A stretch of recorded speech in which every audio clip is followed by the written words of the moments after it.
Hello students, KD the math tuber channel में आपका स्वागत है। और आज हम बात करेंगे सारणिक यानी डिटर्मिनेंट के पार्ट 1 में इंट्रोडक्शन और इसका जो साइन स्टेटस होता है वो, और 2x2 और 3x3 की सारणिक कैसे हल की जाती हैं उनको। तो सबसे पहले ये देखते हैं कि ये सारणिक का बेसिक कंसेप्ट है क्या। देखिए चलिए, अपन क्या है कि दो इक्वेशन ले रहे हैं कोई भी। a1x प्लस b1y इक्वल 0, ये फर्स्ट इक्वेशन हो गया आपका। और एक दूसरा मैं ले रहा हूँ a2x प्लस b2y इक्वल 0, ये आपका हो गया सेकंड इक्वेशन। ठीक, अब यहाँ से देखिए क्या है कि जैसे मान लो ये सेकंड इक्वेशन है, अगर इसको मैं थोड़ा सॉल्व करूँ तो x की वैल्यू आपको पता है यहाँ माइनस के v2y अपॉन a2 हो जाएगी।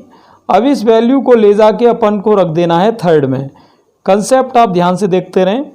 a1 इंटू एक्स की वैल्यू आपकी हुई यहाँ पर माइनस v2y अपॉन a2, और प्लस में ये आपका चल रहा है यहाँ पर v1y इक्वल 0। एलसीएम लेंगे आप, तो यहाँ एलसीएम लेंगे तो minus a1 b2 plus a2 b1 हो जाएगा। और आप y का डिवाइड कर सकते हैं, y का क्या लग गया यहाँ पे, भाग लग गया। तो यहाँ स्टूडेंट्स अपनी जो कंडीशन बनी वो कुछ इस तरह बनी यहाँ पर कि अगर मैं इसको उधर ले जाऊँ तो a1 b2 और इसको उधर ले जाएंगे तो माइनस हो जाएगा, माइनस a2 b1 इक्वल 0। अब ये देखिए, ये एक जो अपना टर्म निकल के आया है, यहाँ जो एक टर्म निकल के आया है, इसी को अपन इस तरह से भी प्रदर्शित करते हैं कि a1 a2 and b1 b2, और इसी टर्म को कहते हैं आप सारणिक यानी डिटर्मिनेंट। क्लियर? तो ये तो कहने का मतलब मेरा क्या हुआ कि जो डिटर्मिनेंट की थ्योरी है वो बेसिक है आपके समीकरणों को हल करने से संबंधित, तो इसी को कहते हैं आप सारणिक। जो आपने अभी व्यंजक निकाला a1 b2 minus a2 b1, इसको कहते हैं आप व्यंजक यानी सारणिक का टर्म, डिटर्मिनेंट का टर्म। और इसमें जो आपको अवयव दिख रहे हैं आपके a1 a2 b1 and b2, इनको अपन कहते हैं सारणिक के पद। क्लियर? और इसी तरह से अगर अपन इसमें आगे देखें तो 3x3 के लिए भी कंसेप्ट रहता है। जैसे कि मान लो अगर कोई स्टूडेंट इस तरह से ले कि a1x plus b1y plus c1z equal 0 and a2x plus b2y plus c2z equal 0 and a3x plus b3y plus c3z equal 0। कुछ इस तरह मिलेगी कि a1 into b2 c3 minus b3 c2, बीच वाले एलिमेंट को माइनस में लेते हैं और यहाँ b1 लेते ही आपका इधर से आएगा ये a2 c3 minus a3 c2 and, और अगर अपन c1 को लें, c1 को प्लस में लिया जाता है तो यहाँ क्रॉस मल्टीप्लाई करेंगे, ये आपका हो जाएगा a2 b3 minus a3 b2। Clear? ये तो यहाँ पर स्टूडेंट ये जो आपका सारणिक होता है ये होता है 3x3 का सारणिक, 3x3 का सारणिक। और इसे जनरली अपन ऐसे भी डिनोट कर सकते हैं कि a1 b1 c1 and a2 b2 c2 and a3 b3 c3। ये आपकी हो जाती है r1 पहली पंक्ति, ये हो जाती है आपकी r2 दूसरी पंक्ति, और ये आपका हो जाता है r3 यानी तीसरी पंक्ति। ये आपका c1 यानी पहला कॉलम, ये आपका c2 और ये हो गया c3। तो इस तरह से इनको कहते हैं। और ये जो अंदर आपको दिख रहे हैं इनको कहते हैं एलिमेंट ऑफ डिटर्मिनेंट यानी सारणिक के अवयव। और ये जो अपन ने देखे ये ब्रैकेट में जो आपको दिखाई दे रहे हैं इनको कहते हैं सारणिक के पद यानी टर्म।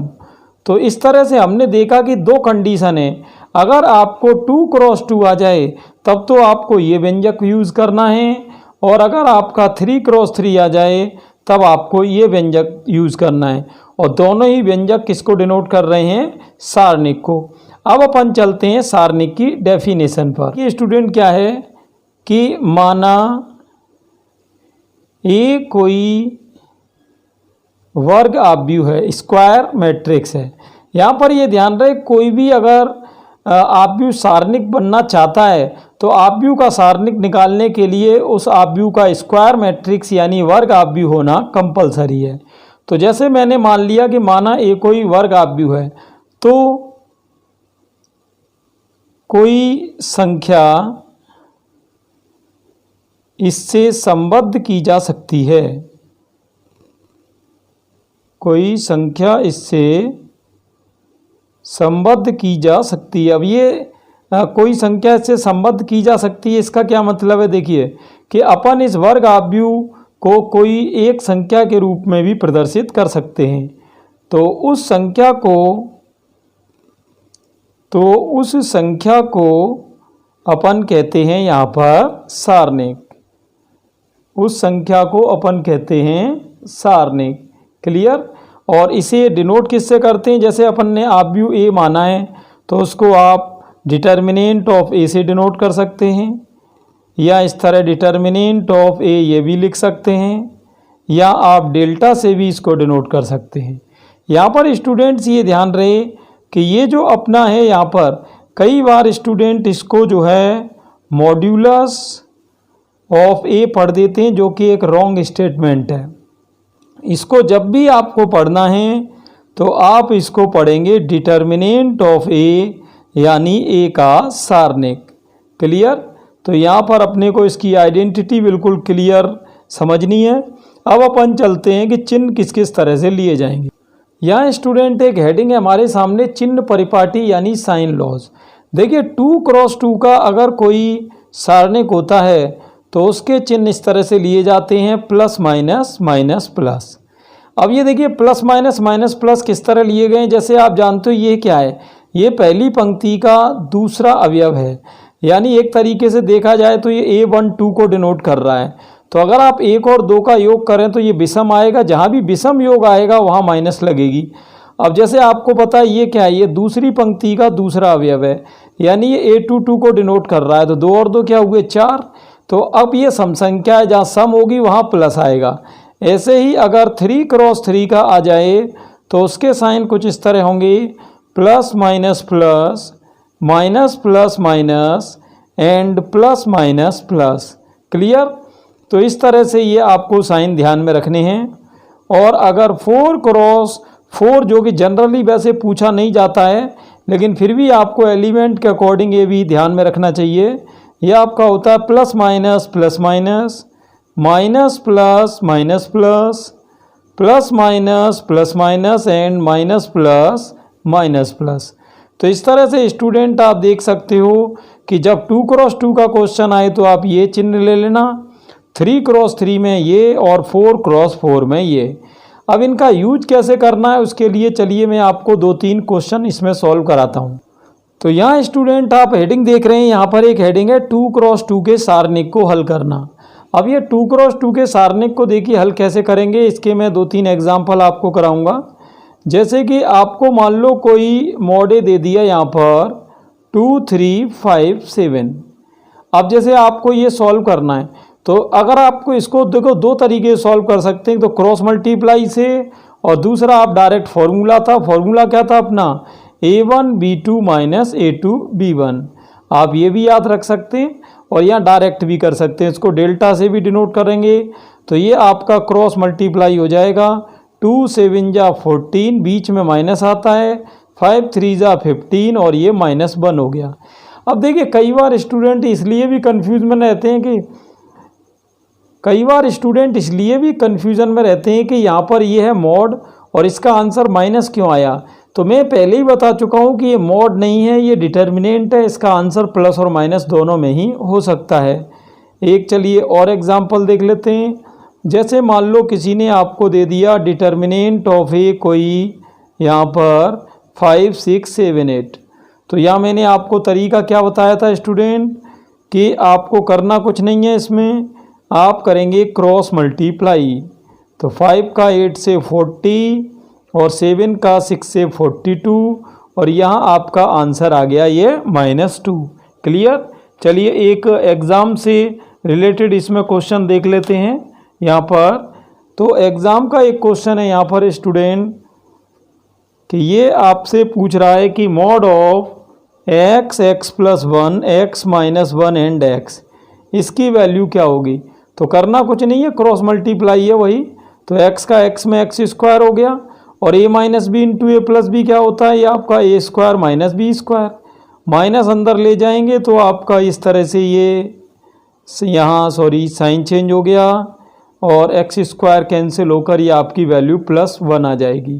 क्लियर। तो ये तो स्टूडेंट हमने सीखा 2 क्रॉस 2 को हल करना। अब अपन देखते हैं 3 क्रॉस 3 का डिटर्मिनेंट आ जाए तो उसको अपन कैसे सॉल्व करेंगे। यहाँ मैंने कोई 3 क्रॉस 3 का ले लिया है सारणिक, जैसे कि 2 1 6 5 1 0 एंड 2 7 9। क्लियर। अब आप ध्यान से देखना मैं इसको सॉल्व कैसे करूँगा। देखिए वैसे तो सारणिक को किसी भी पंक्ति या स्तंभ को आधार बनाकर हल किया जा सकता है, लेकिन जनरली अपन फर्स्ट रो को लेते हैं जिससे कि हमें साइन ध्यान में रहे। अब साइन मैंने आपको पिछले टर्न पर बताया था कि यहाँ पर इसके साइन प्लस माइनस प्लस रहते हैं, तो उसी के अकॉर्डिंग आप लेंगे। ये प्लस का 2 हो गया, 1 माइनस का आएगा और यहाँ ये आपका 6 प्लस का आएगा। क्लियर। अब यहाँ जैसे ही आप 2 लेंगे तो ये 2 की रो कॉलम गायब होकर यहाँ पे क्रॉस मल्टीप्लाई होगा। 1 का 9 से 9 माइनस 7 का 0 से 0। ये 1 लेंगे तो 1 की रो कॉलम गायब।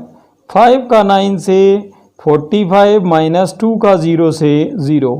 6 लेंगे तो 6 के रो कॉलम गायब हो जाएंगे, इनका यहाँ क्रॉस मल्टीप्लाई होगा। 5 का 7 से 35 माइनस 2 कैलकुलेट करेंगे तो यह होगा 18 माइनस 45 और 35 में से 2 गया 33 और 33 का इंटू किस में करना है 6 में, तो ये आपका हो गया 198। अब आप इसको सॉल्व कर दो तो 198 और ये हो गया आपका 216 माइनस 45 और ये आपने यहाँ पर आंसर निकाल दिया 171। Clear student. तो ये इस तरह 3 क्रॉस 3 अपने को हल करना है। चलिए मैं एक क्वेश्चन और बता देता हूँ। देखिए मेन इसमें क्या है, बस यही है और ज़्यादा कुछ नहीं है। ये देखिए जो आपने अभी ये प्रक्रिया करी है, ये जो लास्ट में मान आया इसको कहते हैं सारणिक का मान यानी वैल्यू, और ये जो पूरी प्रोसेस हुई है इस प्रोसेस को कहते हैं सारणिक का प्रसार यानी एक्सपेंशन।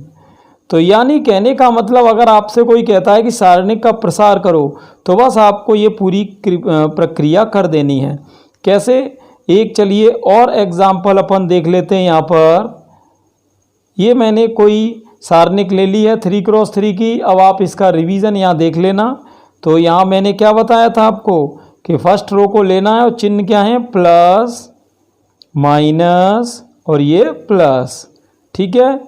अब जो अवयव आप लेंगे उसकी रो कॉलम छोड़ के क्रॉस मल्टीप्लाई करेंगे, बीच में माइनस आएगा। तो यहाँ 1 का 6 में 6, बीच में माइनस, और 2 का 1 में 2। अब आप इस 1 को ले रहे हो तो इसकी रो कॉलम गायब कर दो, तो यहाँ से मल्टीप्लाई होगा 0 का 6 से 0 माइनस 2 का 2 से 4। क्लियर। जब आप 6 को लेंगे तो इसकी रो कॉलम गायब हो जाएगी, तो 0 का 1 से 0 माइनस और 2 का 1 से हो गया 2। तो यहाँ स्टूडेंट ये 6 में से 2 गया 4, 4 दूनी 8 हो जाएगा, माइनस माइनस प्लस के 4 माइनस 12। तो 8 और 4 12 माइनस 12, ये फाइनली हो जाएगा 0। तो ये स्टूडेंट इस तरह क्वेश्चन हुआ। तो यहाँ पर इस वीडियो में हमने ये देखा कि सारणिक की जो व्युत्पत्ति है वो कहाँ से हुई, तो वो हुई आपकी 2 चर वाले रैखिक समीकरणों की सहायता से। फिर हमने देखा कि 2 क्रॉस 2 और 3 क्रॉस 3 में सारणिक के व्यंजक क्या क्या होते हैं। उसके बाद अपन ने इस वीडियो में 2 क्रॉस 2 और 3 क्रॉस 3 के सारणिकों का प्रसार करना सीखा, जिससे कि अपन किसी भी वर्ग आव्यूह के सारणिक को ज्ञात कर सकते हैं। इसका नेक्स्ट वीडियो स्टूडेंट बहुत इंपॉर्टेंट होने वाला है, जिसमें हम सारणिक की इम्पोर्टेंट प्रॉपर्टीज़ के बारे में पढ़ेंगे। Thanks for watching.